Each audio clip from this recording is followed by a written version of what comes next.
Hey, my name's McEneaney. I'm a comedian and a writer, and I also produce a show every week called Tell Your Friends in New York City.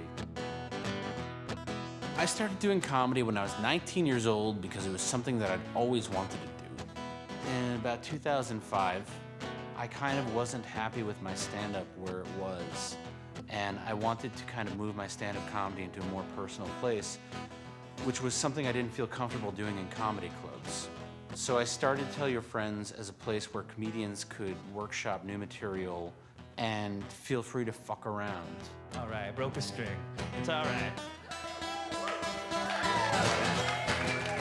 And I hate to use a stupid word, but it's kind of magical when it goes right.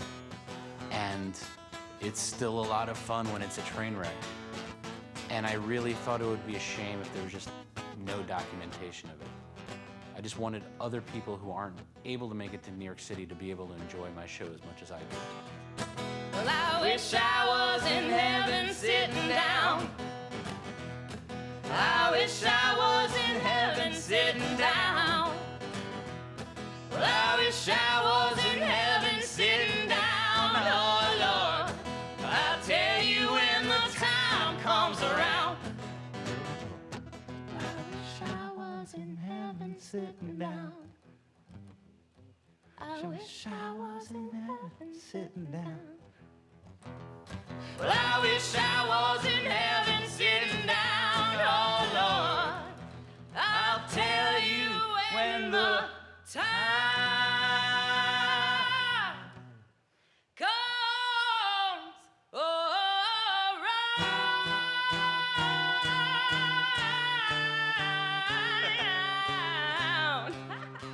Oh, yeah.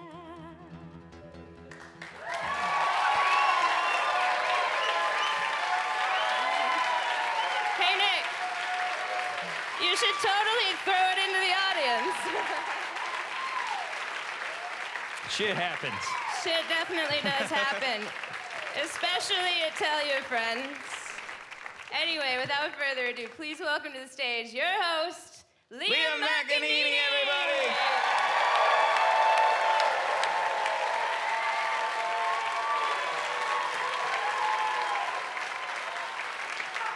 Thank you. Thank you all for coming out tonight. Welcome to Gowanus, Brooklyn, the rape capital of Brooklyn.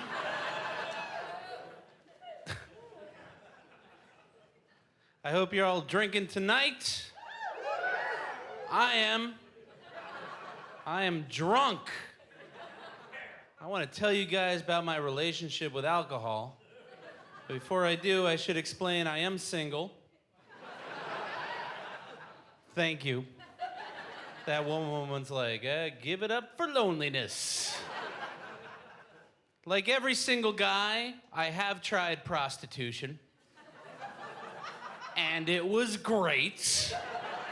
I made $7 from a guy with a Michael Moore fetish. Thank you, I don't know why that's funny. They told me to say it, I don't know why. I don't have a girlfriend, but I do have a drinking problem. Thank you. Drinking problem's a lot like having a girlfriend. I get in trouble for things I don't remember doing. And I spend way too much money on it. In fact, a drinking problem is better than a girlfriend because my drinking problem will never leave me for having a drinking problem. If I lose my job due to my drinking problem is excited for me. Finally, more time to spend with me. When I'm out drinking, I like to drink whiskey. All right. Where are my functional alcoholics at? I like whiskey because it's what I call a social drink. And I don't mean it'll make you friends. Okay, in fact, whiskey's what I drink when I've decided I have too many friends. It's like, okay, who doesn't find it funny when I throw a phone book at their fiance's head? Oh, you? Okay. Guess I don't need you in my life anymore, pal. I mean, It's a social drink in the sense that whiskey hates it when you drink one whiskey alone. Drinking one whiskey at the bar is like inviting one friend to a party. Because you're standing there, and it's like you and the whiskey, and you and the whiskey, and you're drinking. You're like, oh, okay, at first, like, all right, things going. But eventually, it gets a little quiet, a little bit awkward. And eventually, you're staring at the whiskey, and the whiskey's staring at you. And it's like, hey, man, do you mind if I invite my buddy over? His name's Jameson. You'll really like him. You're like, all right. And then you have two whiskeys, and you're like, okay, well, now things are getting going. And there's a little music playing. And then they're like, hey, man, our friend Johnny Walker's in the neighborhood. Let's invite him over. And you're like, okay. And then whiskey number 4 is what I call the idea man. Because whiskey number 4 walks in the room like, hey, you still got the number for that Coke dealer? All right. I saw a strip club on the way over. Let's go. Whiskey number 6 is the world's worst wingman. Because whiskey number 6 will pull you over and be like, oh, you see that girl? You should go over and tell her she has nice tits. Really, whiskey? I think that's a terrible idea. Nah, chicks think it's funny. I don't know, she's with her boyfriend. You could kick his ass, dude. Look at those muscles, they're weighing him down. Whiskey number 8 is the creepy guy no one invited to the party. But he just showed up and is angry. He's a guy like, hey, I don't like the way that guy's looking at you. You should take this beer bottle and fuck him with it. Whiskey? Who invited you? You just showed up. What, are you scared? Don't worry, I got some shots coming. They'll back you up. And whiskey number 10. Yes. Whiskey number 10 comes at the point in the party when everyone knows it's over, but no one wants to be the first to leave. And you're all just hanging on there. And whiskey number 10 comes in like your parents to break up the party. This is just like, whoa! What are you doing? It is way past your bedtime, mister. You are going to sleep right now. Really? Right here in the bar? Yes, right here in the bar. You are closing your eyes in 5, 4, wait a second. What is that in your stomach? That's dinner. It is out of here. Through the mouth or through the ass, it is gone.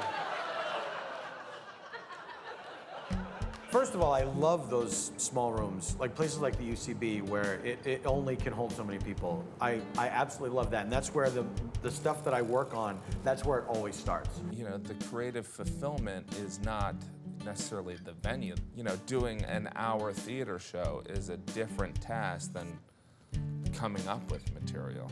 I would say coming up with a new joke is my heroine. And the best places to do that are these little clubs in New York City. They're the safest places, and that's where you try out your stuff. I love doing shows at UCB. I love doing shows. Tell your friends, but I love doing those shows. I know that they trust me, the audience trusts me, and I trust them, you know, to let me figure this out. There's a certain forgiveness where you're allowed to fuck around. I mean, I feel comfortable at UCB in New York where if I have a show and something weird happened to me that day, I can just go up and talk it out. It's like people aren't sitting there shifting in their seats like, where is this going, you know? I'm not just fucking around, I'm trying to make this good. And so then it's gonna have to be bad first. They know that they come here and they can try a joke out, and if it doesn't do well, that's okay, and they'll learn from that, or they'll add something or take something out.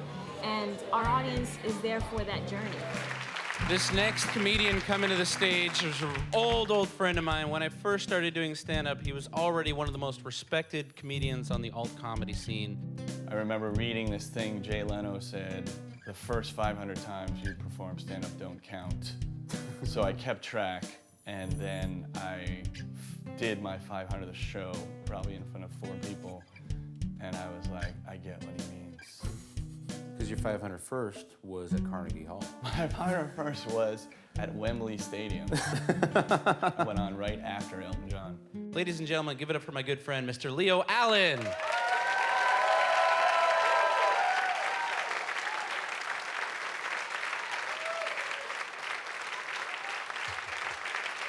Hi, everybody. Oh, great. This is great. It's already great. Thank you very much. Thank you. I came to an interesting conclusion today. I was writing on my computer, and I was using Word for Windows, which is awesome for writing on a computer. I recommend it. And I typed in the word Rastafarian, and Word for Windows automatically capitalized Rastafarian, which I thought was amazing that they had bothered to put that in the program. You know, no offense to my million Rastafarian brothers and sisters, but I thought it was odd. So as an experiment, I typed in the word Christian, also automatically capitalized. So to continue the experiment, I typed in the word Jew, did not automatically capitalize, which is terrible because that means that Word for Windows assumed I was using the word Jew as a verb.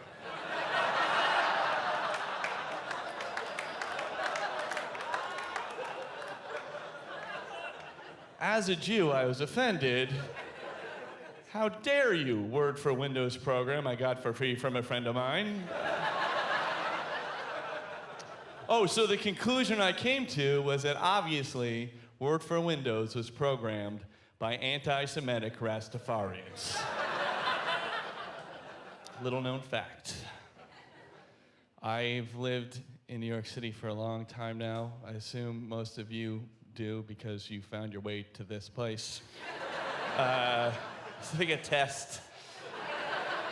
And I love it because there's always something going on when you go outside. There's always like a free show, and this is my favorite show. I don't want to seem cynical, I'm not cynical, but this is my favorite show ever.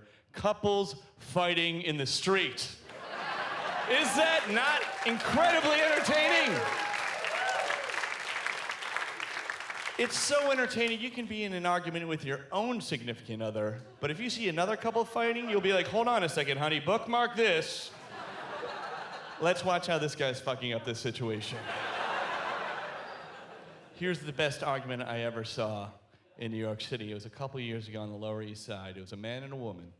And I should say, this couple, they looked like they'd been drinking for 30 years. They looked like they'd gone to a Ramones concert and kept going.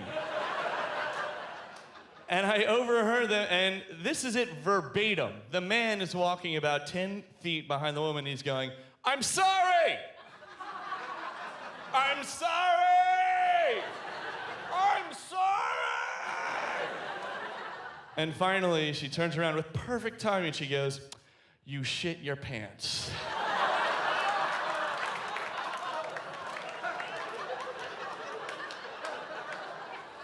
Argument over. Argument over. If you are ever in an argument with somebody and they say you shit your pants, and your immediate response is not, no, I did not shit my pants, you have lost that argument.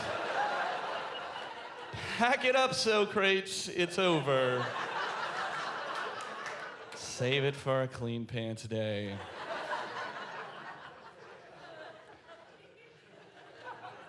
A lot of times when you are a comedian, people say stuff to you like they say, hey, I saw your show, not really for me.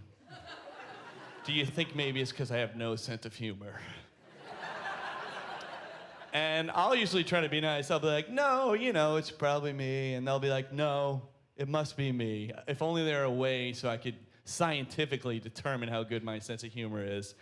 And what I've done with a team of scientists is devise a quiz, a quick quiz, which I'd like you guys to take with me right now, which will help you determine how good your sense of humor is. So give yourself a point for everyone you get right. The quiz is called, What is Funnier? Okay? And there's gonna be two questions, two choices for each question. Okay, here's the first one. What is funnier? Dogs or cats? What is funnier? What is funny? Here's a hint. Here's a hint. Don't pick your favorite, all right?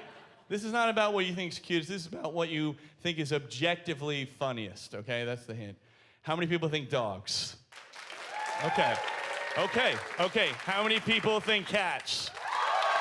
Oh, wow, that's a lot.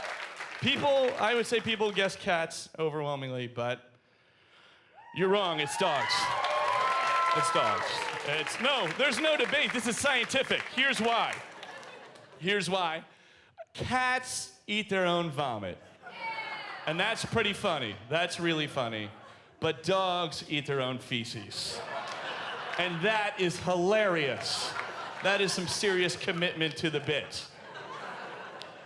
Okay, so you get the idea. Here's the next one. The next one is, what is funnier, a naked lady or naked man? Naked man, naked lady, naked. Here's a hint. Don't overthink it. This is the easiest one on the quiz. How many people think naked lady?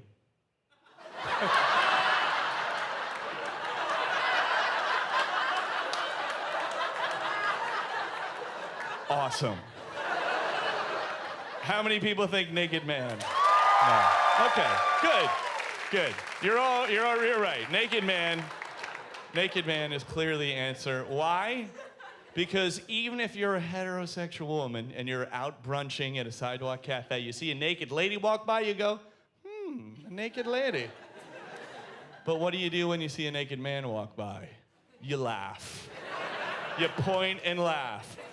Also, every heterosexual man has had this happen to them at some time in their life. They've had a naked lady laugh at them. And there's nothing funny about that. I think we can all agree. Okay, this is the third one. Okay, what is funnier, the Holocaust or slavery? Okay, here's a hint. We're not saying either one of these is funny.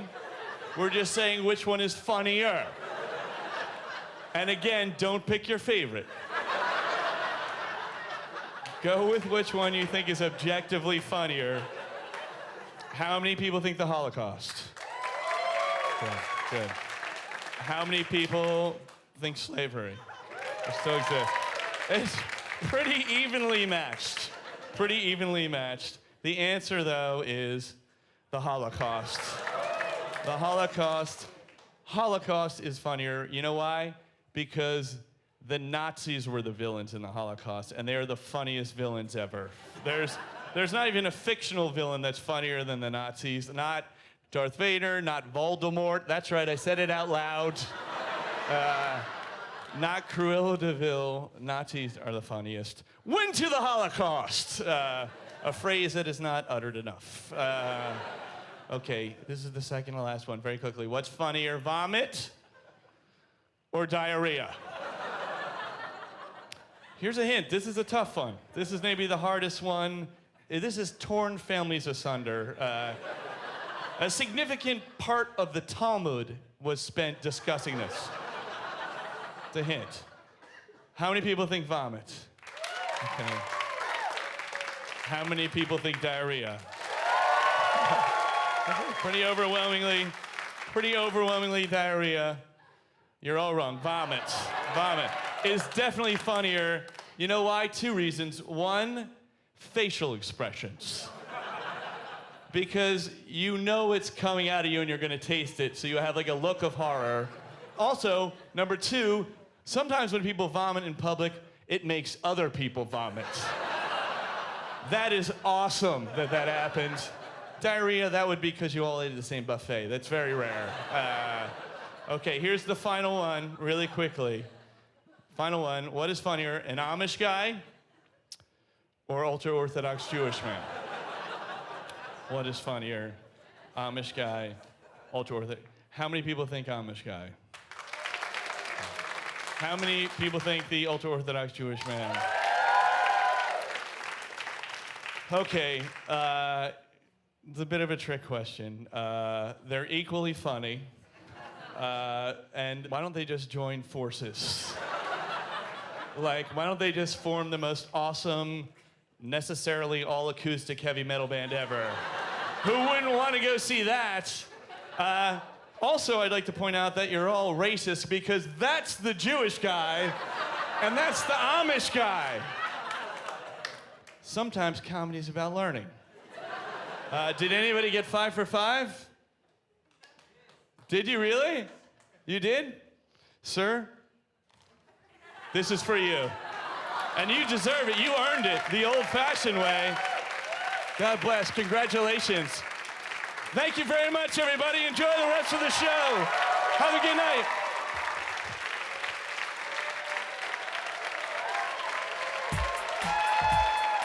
You obviously do comedy clubs. You know, you've had a couple of specials. But you still come back and do these small shows. They're not small shows, though. Well, I mean, Tell Your Friends is a show in a basement. But it doesn't seem, it just seems like a show. I just have to get in front of people. I don't care where or how much I'm making. Right. I just need to be in front of an audience a certain amount of times, you know, a week or a month. It's like going to the gym. I feel comfortable, you know, at shows like Tell Your Friends and Whiplash and stuff like that, and they don't seem small to me. They just seem like shows in New York that are happening. Put it this way, if I have a choice between doing like a club or doing an alternative club, I'd rather do an alternative club just because I like the audience better.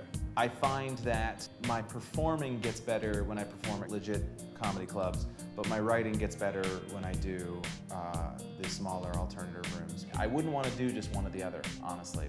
This next guy, he's someone I've known since I started doing stand-up comedy. And we used to do these small, weird rooms together.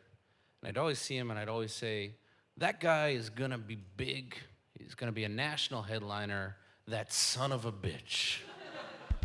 I actually started out, I was the editor of the Harvard Lampoon, and then I immediately spent 8 seasons on SNL where I okay, sorry. I'm gonna be normal now. No, do whatever you want, man. Just relax. I'm relaxed. Relax, Mr. Goofy Pants. Oh, you know, you're mistaking not giving a shit with nervous energy. Okay, I got you. Please give it up for Mr. Christian Finnegan!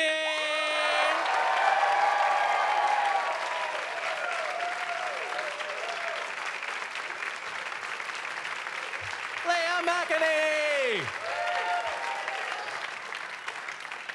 What a pleasure to see all of you. Thank you guys so much for coming out in the rain. I don't think people understand who don't live in New York City how much weather affects your mood. I think the quintessential New York City experience is when it's been raining really hard and the wind has just been swirling around, and every once in a while you'll just see like a broken, crumpled corpse of an umbrella lying on the sidewalk. You ever see that as like a mangled heap of metal? The next time you see that, take a moment of respectful silence. Because every broken umbrella you see represents a truly shit moment in someone's life.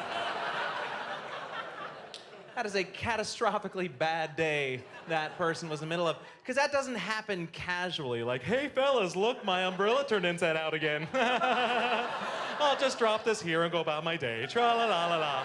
No, it's like, fuck it, this ends now.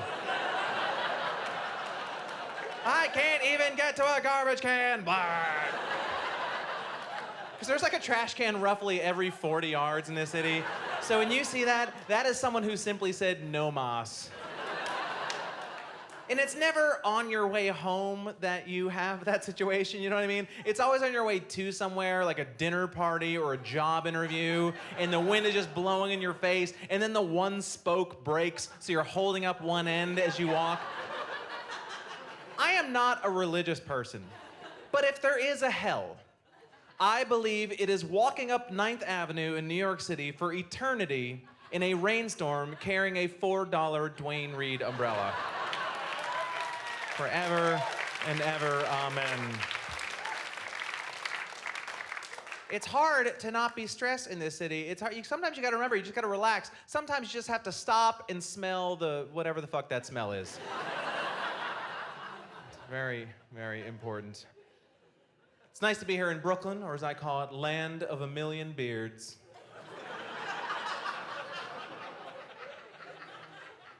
I cannot handle this sort of neo-beard craze, man. I can't. Everybody cool has a beard now, and it's really annoying. As far as I can tell, there are 2 types of beard. There is the homeless messiah and fisherman holding a grudge. Those are the 2 beard genres.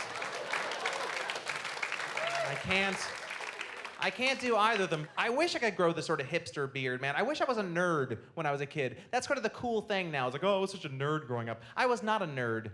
I was in the drama club. Nobody ever brags about that. Everybody was always like, I used to read comic books. Nobody's ever like, I was in Pippin. That never happens, ever. No one is proud of drama club. Anybody here in the school play? Had to be a couple people, right? Nice. What? I just hear. What play were you in? Out of curiosity. Yeah. Annie. Ooh, who did you play? Annie. Ooh, look. Ooh. Annie, because I'm awesome. Well, I don't want to make you feel bad. You were looking at a former Danny Zuko from the musical Grease, right here. Oh yeah. And I was Little Abner. And I was in an all-white production of The Wiz. Oh, yeah. That's the way New England does it. For those of you who don't know, The Wiz is the black version of The Wizard of Oz. So that was basically my town's way of saying, hey, black people, you can't even have this.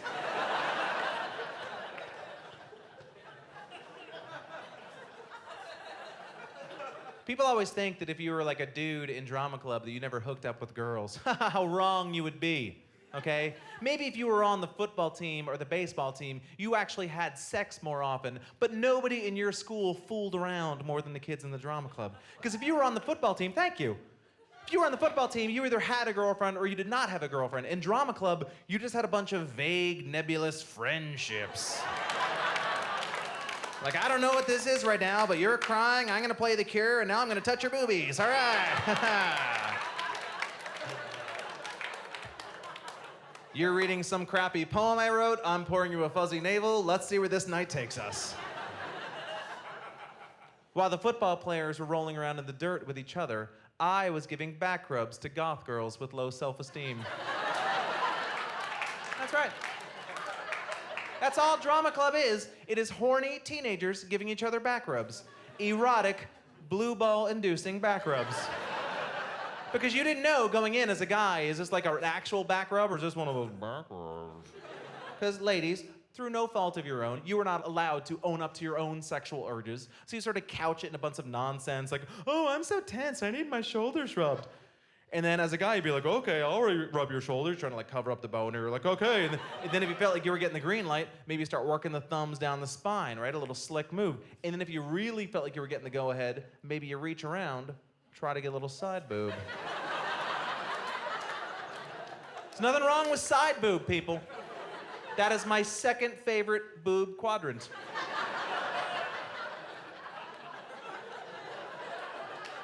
There are 4 distinct boob quadrants.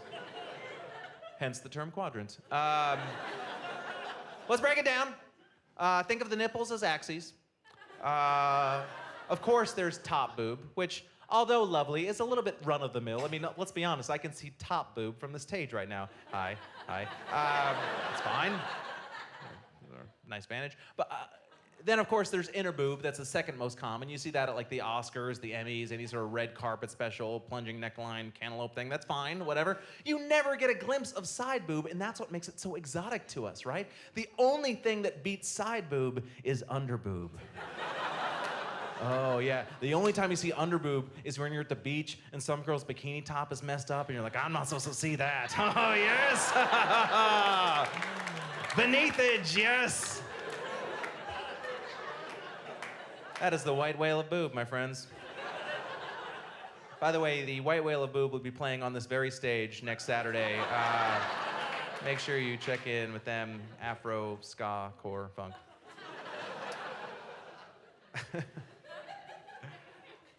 I am married. Sorry, fellas. But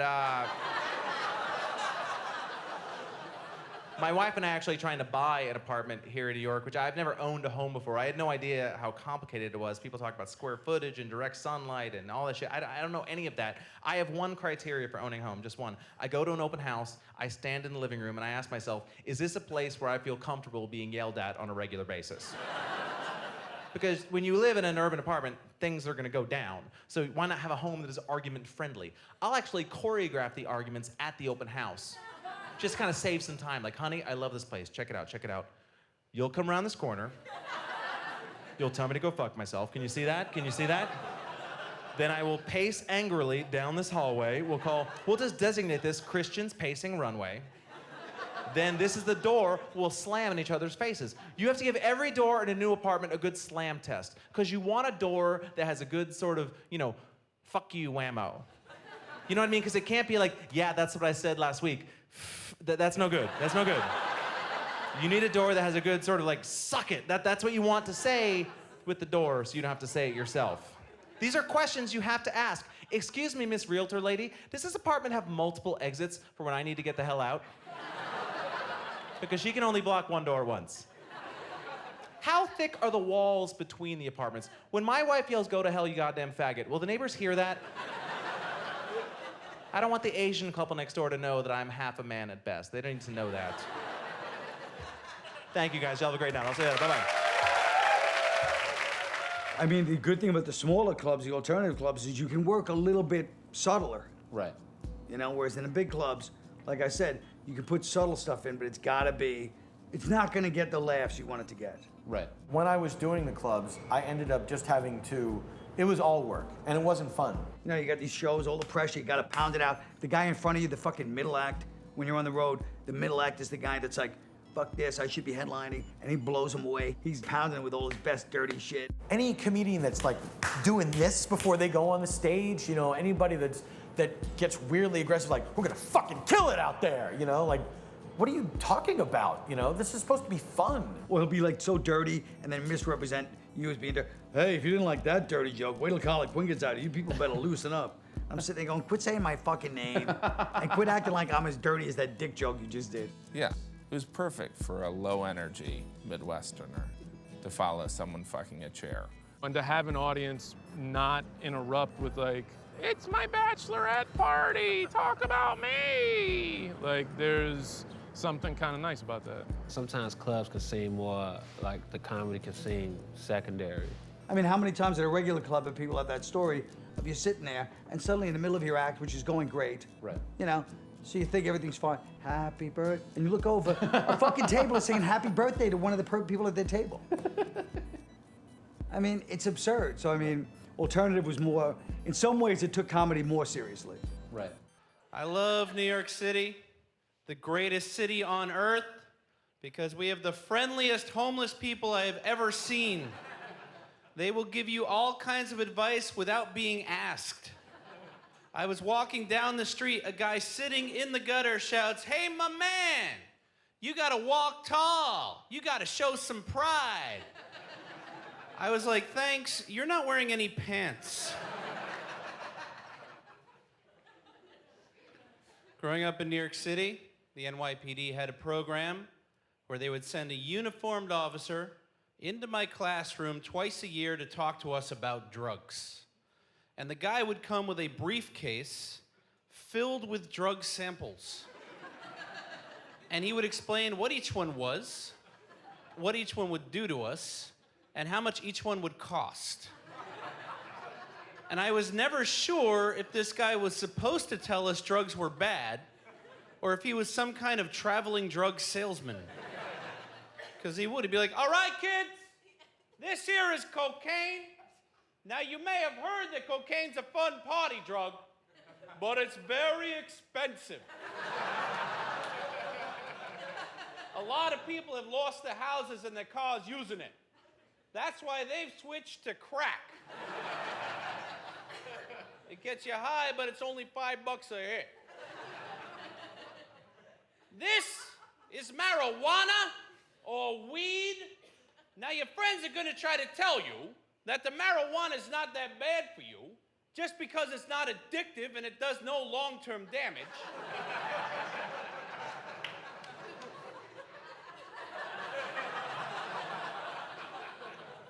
This is acid or LSD.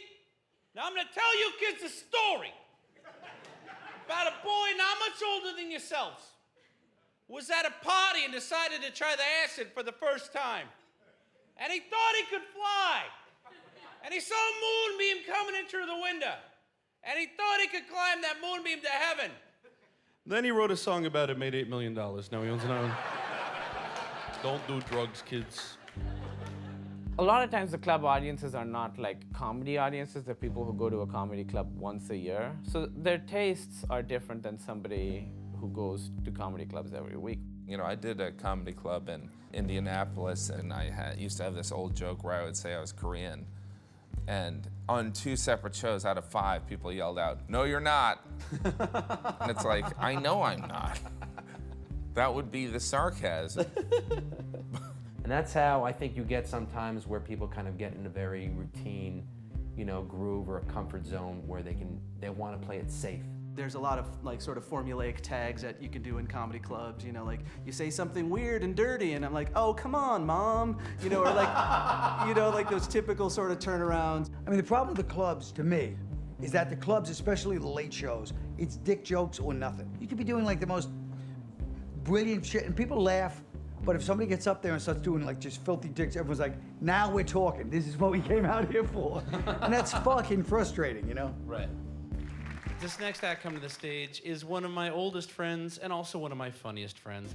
For some reason, a lot of musical acts adopt a character. They put on a character of like a folk singer or a character. I don't do that. I really try to be myself. I try to be a stand-up who also writes songs, But I also still try to write good songs too, because that's a pride thing for me. It's like I want the song to be good and catchy on its own, and then if you listen to the lyrics, I hope they're funny. Please give it up for Mr. Rob Paravonian.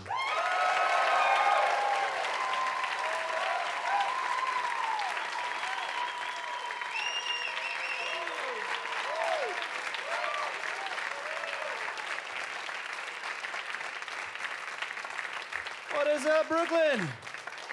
How you doing? Yeah. Right, I brought my guitar. If you're nice to me, I'll play you a song.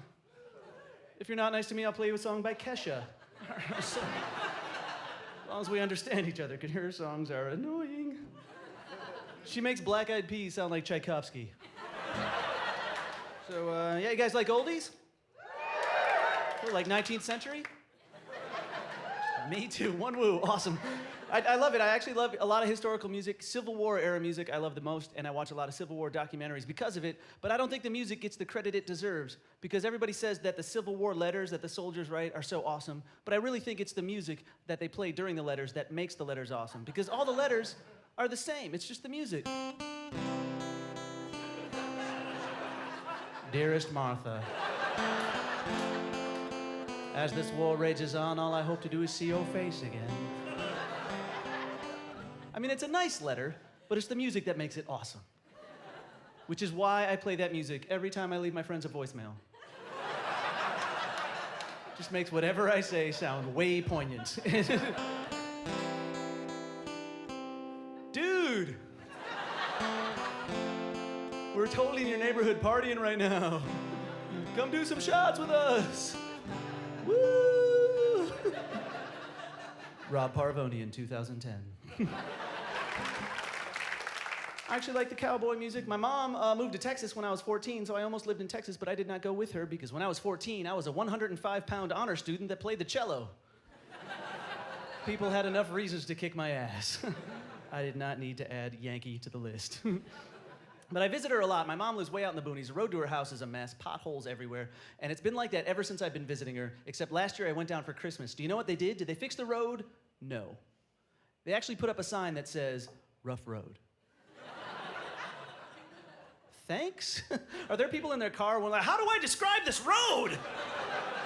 Oh, rough road, very nice. Good. And if they put up a sign that says rough road, they're pretty much admitting they're never gonna fix the road. Because it's supposed to be like that now. There's a sign. They're like, "We don't have money to fix the road. We'll just put a sign by the road, rough road, that's all we got." By the same token, "We don't have money for education. We'll just put a sign by the school that says, slow children."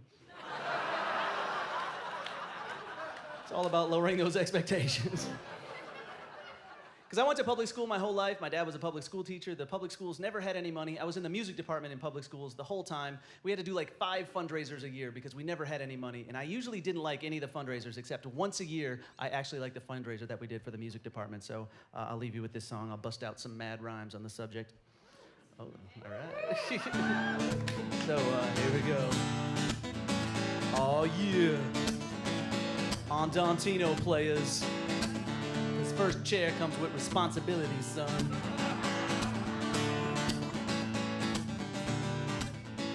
If you go to public school, one thing you know is true, there's never funding for any of the fun things you want to do. Like band, every year the district says they're going to axe it. But band, that's the only class I don't get my ass kicked. But the fact is we're broke. We're always trying to raise funds with those drives and promotions that never catch on. We tried selling gummy bears, but they were way too fruity. And our car washed blue, we had no cheerleader booty. But when the band asked me to try to sell candy bars, I said that can't be hard. Everybody likes sugar, and word got around on the grounds I was holding. People learned my name, and for once I was golden. Cause when you got what they want, you're no longer a joke. And I could sell candy better than Scarface sells Coke.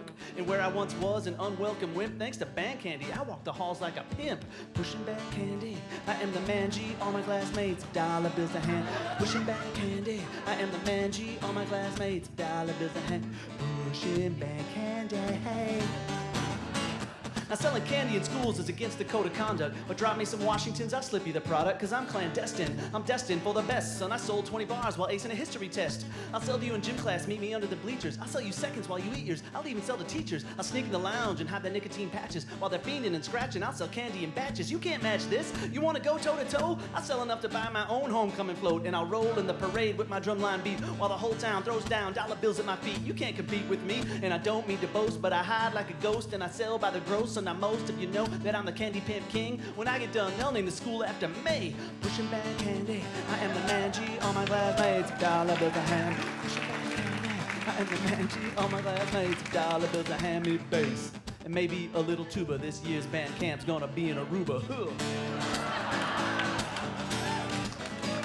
A first year selling candy, I made 6 figures, bought brand new uniforms for all my bandmates. I was the man who met my band's needs. I'd roll into rehearsal and I'd make it rain reeds. And when we went to regionals, I didn't rent a bus. I had 30 stretch limos lined up for us. But the others got frustrated with our success, and the money got us hated by all the rest of the groups in the school whose funding was weak. They wanted us to be meek, you know, like good little geeks. So they tried to conspire to take me out of contention. They set me up to get me sent down to detention. But you can't hurt my sales by putting me in lockup. I got 30 freshmen out running my product, and you can't stop me, cause you can't stop the demand. So I keep ruling my band with my invisible hand. Pushing back candy, I am the man G, on my way, man, down like a ham. Pushing back candy, I am the man. I just have to play the hook just to catch my breath, all right? Here comes the last stanza. They don't call them stanzas in rap, by the way. I learned that the hard way. But pretty soon selling candy was my only care. I never went to rehearsal, and I lost my chair in the band. I was banned from the band, but my candy was still on my hands, and I had grandiose plans, so I just kept on dealing. The feeling was dope. The school told me to quit, but I just couldn't cope. Security came after me. They said, this is the end. I threw my case up and said, say hello to my little friend. It was only a trumpet, and no one LOL'd, and thanks to my little joke, my funny ass got expelled. So I hit the streets. I got work pushing pills. What other job would I fill with my new set of skills? But I moved so much junk that my trunk was all cash. I made more bank than my bosses could stash, and they asked how a geek like me could be the man. I said I learned all this by selling candy in band. Pushing back candy. That's right, selling band candy turned me into a drug dealer. It's all the same whether you're selling crack or crackle. The same rules apply. Never snack off your own supply. You guys have been great. Thanks a lot. Thank you very much.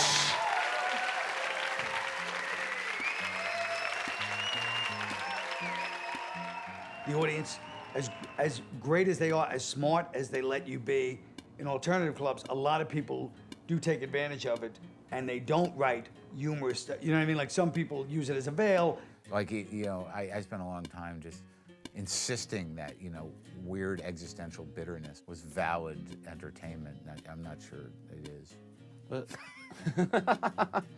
the only problem with alternative comedy is they can get away with going, oh, well, people don't get me in the club. You know what I mean? So it's like there's a fine line, you know? I'm too smart for this. Right, I'm too smart for this. And it's like a fun, you know, and in some cases that's true, Right. but in a lot of cases it could be bullshit. So you see a lot of those alternative comics. They've been doing it a very, very short time. They don't have the poise. They don't have the wherewithal. They don't have the writing skills.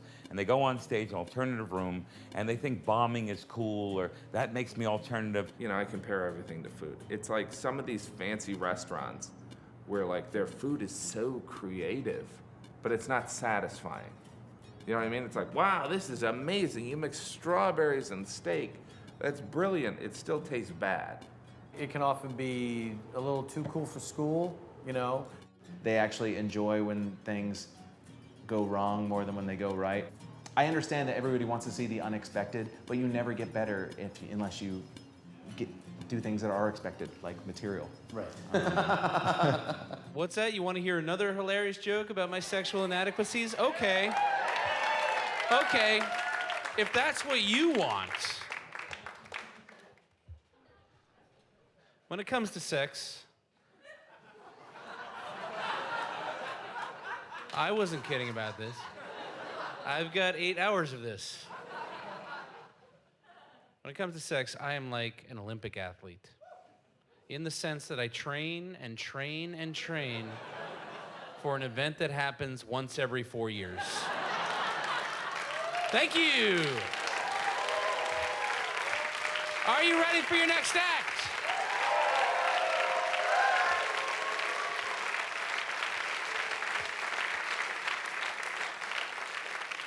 Some more old friends for the Tell Your Friends stage. These two separately, two of the funniest people I know. Together, they are amazing. What was the first like show that you guys did together? Hot Tub. Hot Tub. That was our variety show. And then we had never worked together. We just seen each other improvise. And then we both happened to want to do a variety show at the same time. And we both independently talked to this theater about doing it. And when I had asked the artistic director, he just said, actually, Kristen just asked me to do one too, and she was backstage. So I just walked right backstage and was like, hey, you want to do a variety show together? She's like, yes, and that was it. Is that around the same time you guys started sleeping together? We have never slept together. I don't know what his penis looks like. And I have no idea what the general area, the bathing suit area right here. Yeah. That's what we like. I thought I was going to get an Or- exclusive. No. No, I know. we I don't. do know what the T-tots is. No, you don't. A little bit. Yeah, through my shirt. From the shape through my shirt, I We guess. change a lot in the same room. That is, I've never topless. I keep my So- eyes open. So- That's what I'm saying is I keep them open. Give it up for Kurt and Kristen.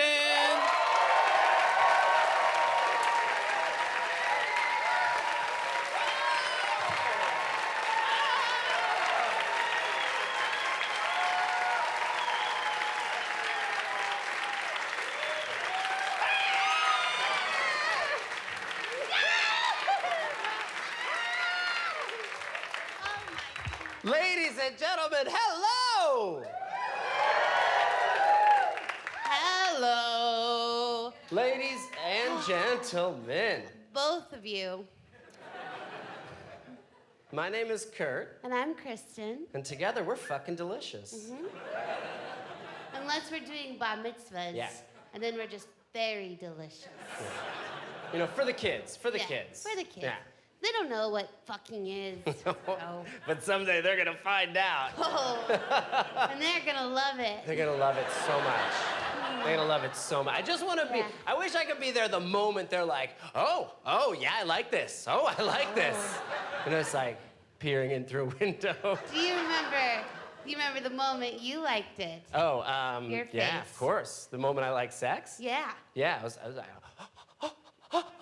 yeah. What about you? Oh, right. Okay. Oh, you guys are great. This is so much better than our day jobs. Oh my gosh, you said it, mister. I hate our day jobs. I hate our day jobs. Ladies and too. gentlemen, you are looking at the president and secretary of the Smithsonian Institute for Historical Inaccuracy. That is correct. And you know what? We'll let you decide which one of us is president and which is secretary, and then you can silently judge how sexist you are.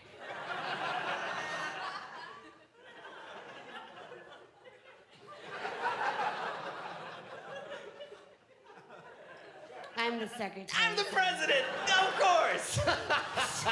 It's just the glass ceiling is so thick. Come on, but I'm just up there tap dancing away. Diamonds on the soles. I just wish they'd cut right down. It is a bad idea to tap dance with Yeah. diamonds on the soles Yeah. on a glass ceiling. You cut right through the But glass. well, you know, at least I get lunch down there. Yeah, it's so nice. That's nice. Hey, actually, we got an amazing delivery in the mail yesterday. Oh, yeah. Yeah. We received from an anonymous sender the first telephone ever invented. How does that happen? Who sent it to us? I don't know. I don't know either. But I'm so happy they did. Yeah. Yeah. And you know what? I understand why you guys aren't as surprised as we were, because I think you all think that Alexander Graham Bell invented the telephone. However, that is a racist lie. Tell them what, Kurt. They need to hear it. Yeah, they do. Because the telephone was actually invented by Pocahontas in the year 1532. Amen. Yeah. Now, a lot of people refuse to believe that because Pocahontas was a woman. And Native American. No, she wasn't. Yes, she was. I have my doubts. I'll say that. They can all be quickly cleared up with a viewing of the Disney film Pocahontas. Oh my God, they made a movie? Yes, they did. It's a cartoon. Oh. Oh, you can't watch cartoons. The lines. Yeah, of course. You don't Yeah. understand them. We'll get it. We brought it here today. We brought the first telephone. Why don't you go grab it? You go grab it. I could not leave it at home because we're just so excited. Yeah. Now, here is the very first telephone ever Oh my invented. Ooh. Oh, blow the dust of antiquity off of that, Kristen. I did. Now, I did. this was discovered buried very deep in the earth, and that's because a tradition of Native American culture, when they'd invent groundbreaking technology, they would then, of course, take it and bury it very deep in the earth. Every time. Every single time. That's why Every we don't time. know about all their stuff they did. Yeah. And we also received with the phone a transcript of the first conversation between Pocahontas and her lover, John Smith. Yeah. And, Kristen and I have been having a little fun at the office doing a dramatic reading of that conversation. A little fun, try a shit ton. One metric shit ton. They just dump it through the window. We're just like, having so much fun. Gotta come up to breathe and back into fun, you know? Yeah. Oh. We have a good time. We have a good time Just at work. because we have day jobs doesn't mean we're boring. We're not boring. It's not like clock in. Clock out. Type. How's our phones? Oh, goodbye. What happened? Oh, my life went away. No. Never. No way. Never. Sometimes we'll even have a beer at the office. Sometimes we'll have like 5 or 7. Sometimes it's more like 11. We can't keep track.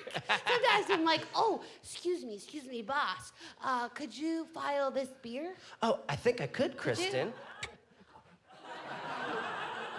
Filed under fucking drunk.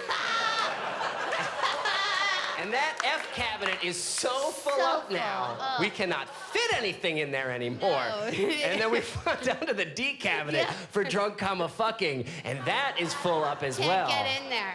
I Yeah. can't get it. And I have nightmares. I wake up sweating nightmares that we'll end up with a Francis Drake case, and we won't know where to put it. We won't know. No. Francis Drake!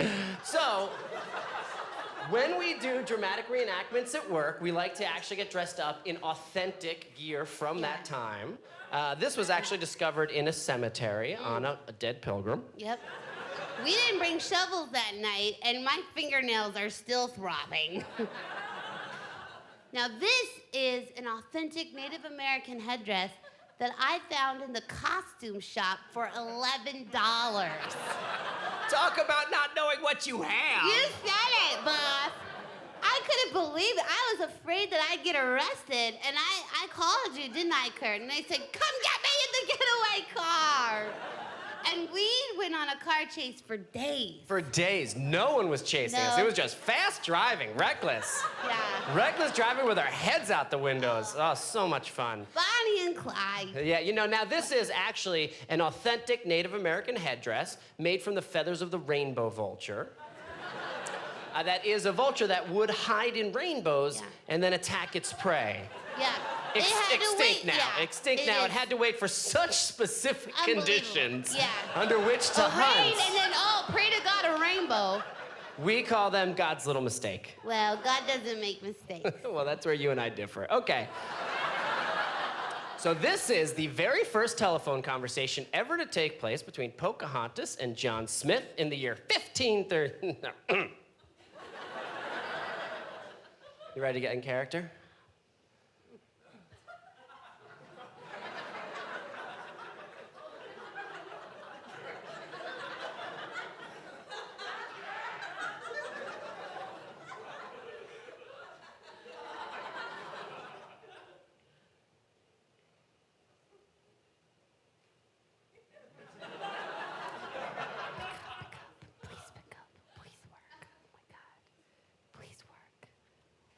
Hello? John Smith! Oh my God, it worked! Pocahontas! Oh my God, I'm so glad you called, Pocahontas. Oh, I've been missing you something awful, John Smith. Oh, I've been missing you too. How's Virginia? Well, it's been really hot here. Oh yeah? How hot? Really, really, really hot. Oh, yeah, like wet hot? Yeah, like sweating all over my body hot. That is hot. Yeah, it's hot. H-O-T-T, hot, hot, hot. That's like burn down all your crops hot.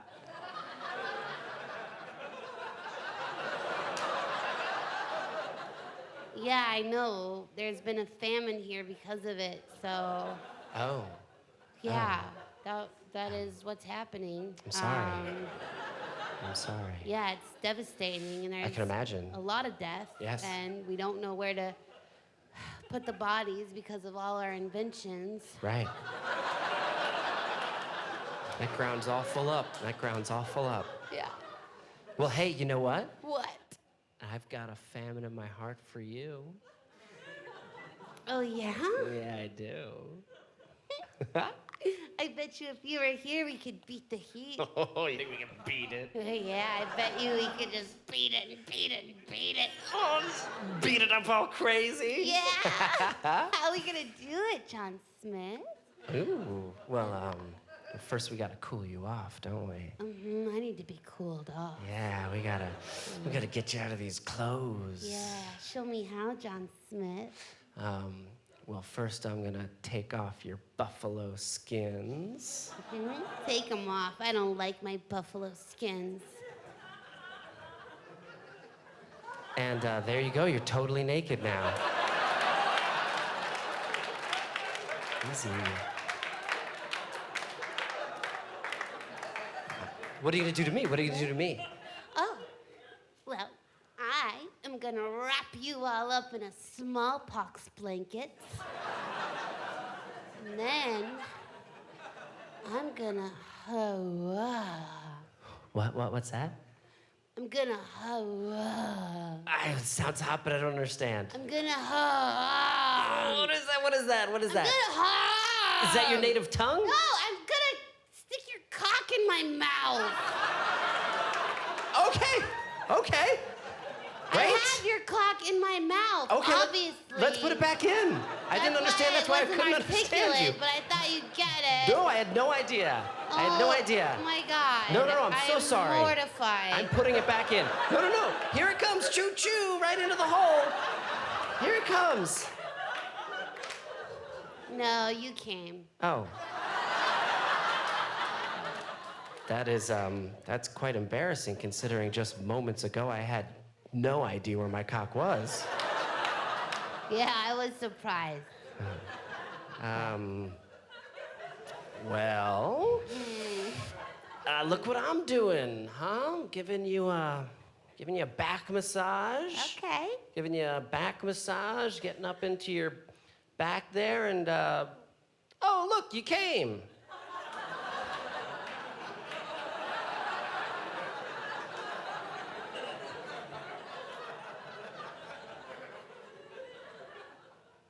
John? Yep, I'm here. Hey. What? I'm just saying hey. And I also wanted to let you know that I am taking your cock back in my mouth. Oh, I've come so much today. Let's pull it out. Oh, it's in there. Oh, I'm taking it out. Oh, yeah, I got a good hold on it. No. I don't. Tastes weird like pickles. Oh. What I'm did sorry. you eat? I don't know. That's You don't- amazing. I don't know. Yeah, well, it's fine. I'm starving, so. What is that noise? Stop that. Stop that I'm just noise. taking a taste of your pickle dick. No, stop that. No, I hate that. Stop that. I hate that noise. No, I hate that noise. Is there a dog there as well? Get that dog. No, is there a wolf? Oh, no, that's an old-timey car phone. Get rid of that one for a car one. What is that? No, stop. I hate that noise. Stop, forget that. What is that? What is that? I don't even understand. Is that a helicopter? Have you taken my dick on a helicopter ride? What? No, what is that? That's like some snake inside of a vampire mouth. What is that? No, you are doing something. You're screaming. Wyatt, is that my dick talking? No, that's a lie. Where are you getting a lie from? Are we in ancient Egypt? What's happening? All aboard, we're on a train. Get my dick off that train. I hate that idea. I hate trains. No, we're getting attacked by Indians. The train's being attacked by Indians. Get down. Oh no, we're in a Wild West town. Whoa, whoa. John, I really... John!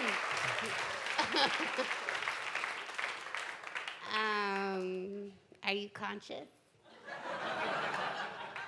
Yeah, Are you conscious? amazingly, yeah, I'm still conscious. Because you came blood. I'm not surprised. Yeah. I'm not surprised. I I was in a wouldn't lot be. of places. Yeah. I've got some great news. What? I think I've invented the combustible engine. And scene. There we go. All right.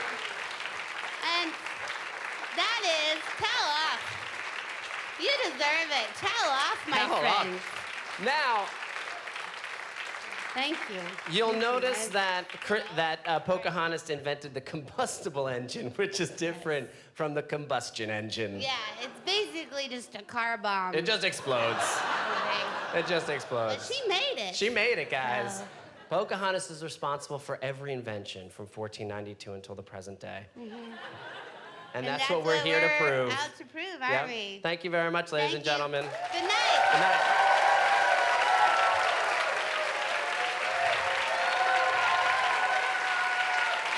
Liam McEneaney, everybody! I would say everything that I've had has come from those small rooms, it seems like. You know, it's like, C.S. Lewis and, these writers in England, they had a peer group, and that peer group made them better. I mean, I think of it as like skateboarding, alternative comedy in many ways is similar to it. It's like skateboarders hanging around a swimming pool, like someone goes for a run, someone else goes for another run, and they're kind of checking each other's styles out and like kind of augmenting on things and supporting it, but it's like a crew of people that just like skating. To me, it's very important to have like the respect of these comedians that I really, really like, like Gaffigan or Mike Birbiglia, Eugene Werner, Dimitri Martin, and those small rooms are the ones where those guys are dropping in to do sets. Like if no one in the audience laughs, but you hear the comics in the back laughing, that's almost more of a validation of a good joke or a good improvised line than if the audience carried you off the stage and on their shoulders. I mean, like the thing that you always hear constantly is, which is the greatest compliment in the world, is that's so fucking stupid. like that. That's like you're doing well if people are calling your humor stupid. Ladies and gentlemen, in this business, the word genius is used a lot, and I appreciate it. And now to introduce our next act. This guy, really just a joy and a pleasure to watch. And it's been great to see the rest of the world catch on, too. Tig Notaro calls the whole scene the land of misfit toys. And it's true. It's like it's a bunch of fucking crazy-ass weirdos, that love to make people laugh, who love stupid, ridiculous things. So you're saying being a comedian is like being in a cover band? Kind of, except for you're doing your own covers. Give it up for Mr. Reggie Watts.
Check 1 2 5 2 6er. Thank you. Thank you kindly. Thank you kindly. My name is Dan Lafferty. I'm with the Oak Ridge Boys, and gosh, it's an awful fun time. A great pleasure here to be amongst all y'all here tonight. Thank you very kindly. This is a song. This is a Loretta Lynn cover. Big fan of Loretta Lynn. Have them for quite some time. Worked down in Atlanta a little bit. Goofy Comedy Club. Give him a lot of shit, like, you know, because like he ain't got enough people, you know what I'm saying, to like make it all happen. So, anyways, this motherfucking song and shit.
Thank you. Thanks, guys.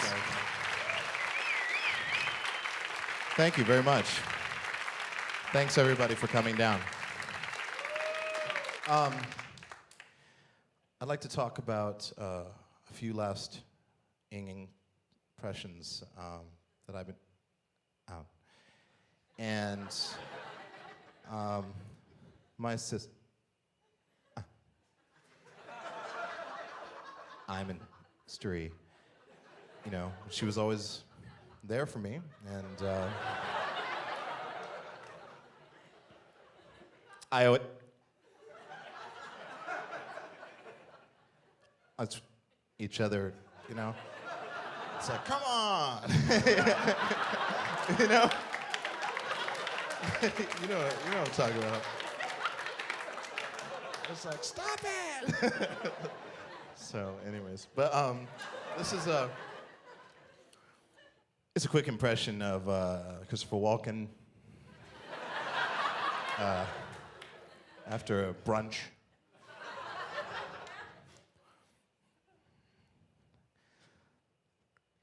Thank you very much for the cookies. It was very good. Thank you very much. Had a great time in your restaurant.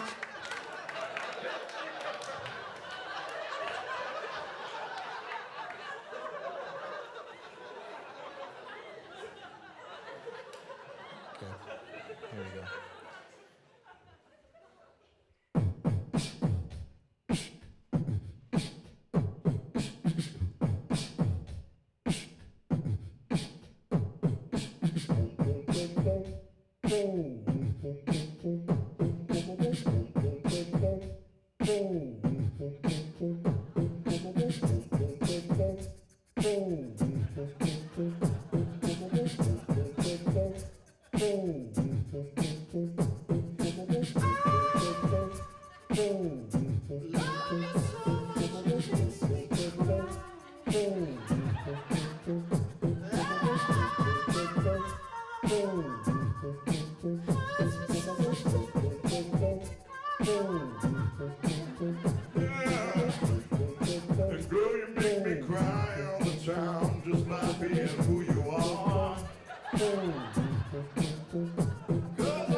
for being at will we play.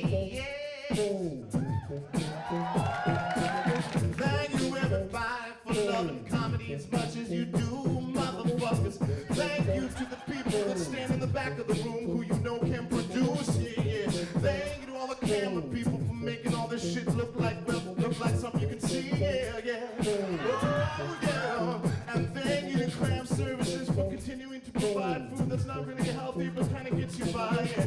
Thank you so much. Thank you so much. Yeah. And thank you, wardrobe, for taking the time to sew back on my belt loop so I don't like some hobo and shit, but I still look like one, so it doesn't make a fucking difference anymore, child. Yeah. Oh, and thank you very much for the green room filled with so many funny motherfucking people. I love all these people, they're my family and shit, and I love them very much. Oh, yes. And I love everybody in this region, cause this is what I call my home, yeah. And baby, it feels good to be back here.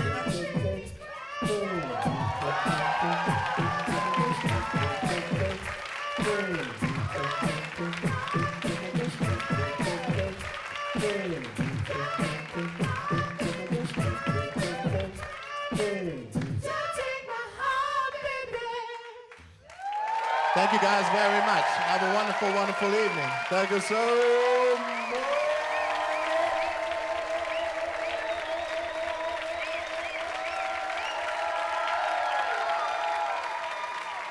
I also think that the word alternative is fading out. I don't know, I feel like it's a lazy term. I don't consider myself that. The phrase, I guess, is a construct that was, put upon a group of comics that they themselves didn't come up with.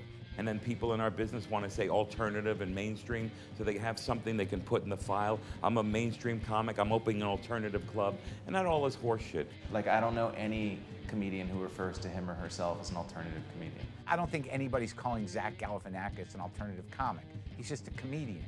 Dimitri Martin is not an alternative comic. He's a comedian. Sarah Silverman is a comedian. Really, Kathy Griffin was considered an alternative comic when she started, and now she's, a huge star. What I believe that people think is alternative is that you're a rebel and you're away from the norm. But that's what a great comedian does. It starts, it germinates in the Lower East Side of New York and then plays wide. I think that's the way it should be. Thank you all for coming out. We do this every week at the Lolita Bar in a basement that holds 50 people comfortably and 90 people very uncomfortably. Thank you all very much for coming out for our movie. Good night.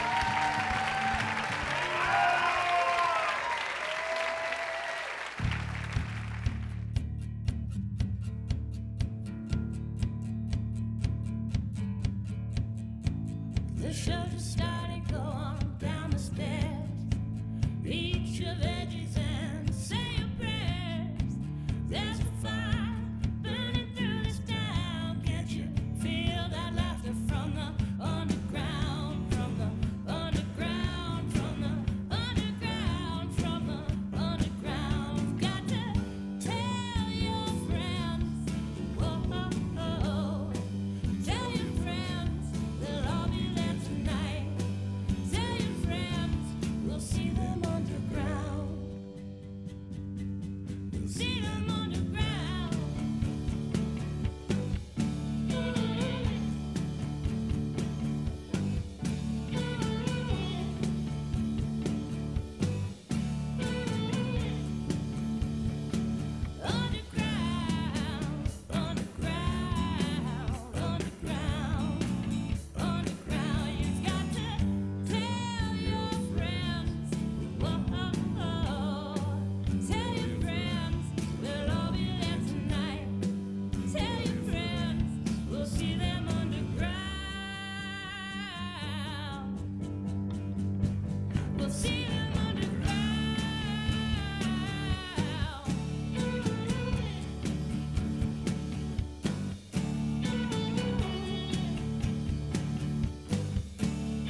Okay, ladies and gentlemen, if we can have quiet, please. Quiet, please. Quiet. Sorry, I can't see anything. I'll tell you.